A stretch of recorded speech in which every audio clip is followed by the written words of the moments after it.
এই মুহূর্তে নজর রাখতে হচ্ছে সাগরদিঘি ব্লকে চণ্ডীগ্রাম প্রাইমারি ফুটবল ময়দানে অনুষ্ঠিত হলো 2 দিনব্যাপী মেগা ফুটবল ধামাকা টুর্নামেন্ট। 16 দলীয় এই প্রতিযোগিতায় আজ ছিল চূড়ান্ত পর্বের ফাইনাল খেলা। মাঠের চারপাশে দর্শকদের উপচে পড়া ভিড়, উৎসব মুখর হয়ে ওঠে গোটা চণ্ডীগ্রাম এলাকা।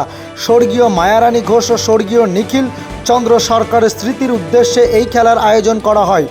ফাইনালে রোমাঞ্চকর লড়াইয়ে কাবিলপুর পোশাক মহল চ্যাম্পিয়ন হয় এবং গোবর্ধনডাঙ্গা অঞ্চল তৃণমূল কংগ্রেস টিম রানার্স আপের স্থান অর্জন করে।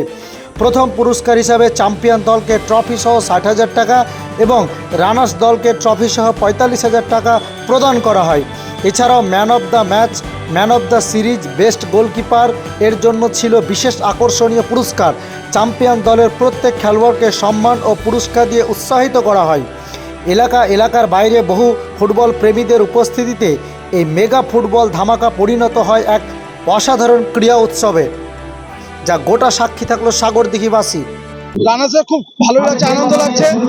সর্বোপরি রানার্সটা বড় কথা না, ফাইনালে খেলেছি আমরা। আজকে সারাদিন সকাল থেকে আমাদের প্লেয়ারগুলো সকাল থেকে খেলছে, সেই সন্ধ্যা অবধি এনার্জি লস, তবুও ফাইনাল খেলতে হচ্ছে। সময়ের অভাব ছিল, কারণ অনেকটা দুপুরবেলায় খুব অনেকটা রোদ পড়ছিল। সেই মুহূর্তে যাদের সঙ্গে আমাদের ফাইনাল করেছিল কালকে ওরা খেলেছিল, ফুল এনার্জিতে ছিল। আমাদের ম্যানগুলো এনার্জি লস ছিল, তবুও ওটা বড় ব্যাপার না। তার সঙ্গে সঙ্গে যে আমাদের টোটাল 16টা দলের খেলা ছিল, তার মধ্যে আমরা রানার্স হয়েছি। আজকে ফাইনালে উঠে 2 দিন ব্যাপী খেলা ছিল, গতকালকে খেলা হয়েছে, আজকে হলো। দেখুন, খেলাতে হার জিত আছেই। যারাই পানিশমেন্ট করে এতে খেলার সঙ্গে যুক্ত ছিল, কাউকে হারতে হবে, কাউকে জিততে হবে, এটা স্বাভাবিক ব্যাপার। তার সঙ্গে সঙ্গে যারা ফাইনালে জিতেছে তাদেরকে ধন্যবাদ জানাচ্ছি এবং যারা রানার্স হয়েছে তাদেরকেও ধন্যবাদ জানাচ্ছি। আমাদের টিম হলো গোবর্ধনডাঙ্গা টিএমসি। আমি মাসুল শেখ। খুব ভালো লাগছে। এই খেলা গতকালকে শুরু হয়েছিল, 16 দলীয় খেলা, চণ্ডীগ্রাম নবজাগরণ সমিতির উদ্যোগে খেলা। এই খেলায় প্রত্যেকটা টিম খুব ভালো খেলেছে এবং চূড়ান্ত পর্যায়ে যে পৌঁছেছে দুটি টিম, গোবর্ধনডাঙ্গা অঞ্চল টিএমসি এবং কাবিলপুর অঞ্চল পোশাক মহল। দুটো দলই খুব ভালো খেলেছে ফাইনাল খেলায় এবং এই ফাইনাল খেলায় কাবিলপুর পোশাক মহল জয়ী হলে গোবর্ধনডাঙ্গা অঞ্চল টিএমসি ওরাও খুব ভালো খেলেছে। যারা দায়িত্বে ছিলেন তারাও খুব সুন্দরভাবে এই খেলা পরিবেশন করেছেন। এখানে কোনো হই হট্টগোল হয়নি, এই জন্য খুবই ভালো লাগলো। চণ্ডীগ্রাম নবজাগরণ সমিতির পরিচালনায় 2 দিন ব্যাপী আমাদের 11 এবং 12 গতকাল এবং আজকে এই মেগা ফুটবল ধামাকা অনুষ্ঠিত হলো। 16টা টিম ছিল, 16 দলীয় ফুটবল খেলা চণ্ডীগ্রাম জুনিয়র বেসিক হাই স্কুল মাঠে।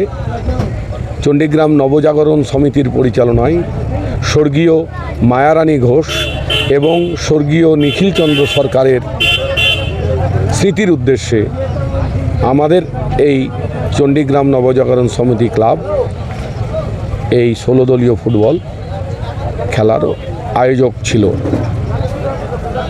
খুব সুস্থভাবে খেলা পরিচালনা হয়েছে। পুলিশ প্রশাসনের পক্ষ থেকেও আমরা দারুণ সহযোগিতা পেয়েছিলাম। কালকেও সারাদিন পুলিশ পার্সোনালরা ছিলেন, মহিলা কনস্টেবলও ছিল, আজকেও ওনারা ছিলেন। আমাদের কোনো গণ্ডগোল হয়নি, তবে ওনারা সবসময় তৎপর ছিলেন। আর 16 দলীয় ফুটবল খেলা মানুষ তাড়িয়ে উপভোগ করলো। এত ভালো জমজমাট খেলা হলো যেটা কল্পনাতীত, আমরাই ভাবতে পারিনি যে এত সুন্দর খেলা চণ্ডীগ্রামে অনুষ্ঠিত হবে। সুন্দর মাঠের পরিবেশ, মাঠে এত সুন্দর ঘাস, আর একদম মনে হচ্ছে তোষক বিছানো আছে মাঠে। আর কালকেও 8-10 হাজার দর্শক, আজকেও 10-12 হাজার দর্শক। আমি চণ্ডীগ্রাম ব্রাহ্মণপাড়া এই চণ্ডীগ্রাম নবজাগরণ সমিতির ক্লাব সদস্য। এখানকার দর্শক অনেক ভালো, আমার টিম কর্মকর্তা অনেক ভালো। মাঠ কেমন ছিল? মাঠটা খুবই ভালো। কোন দলের খেলেছে? কোন দলের খেলেছে? কোন দল?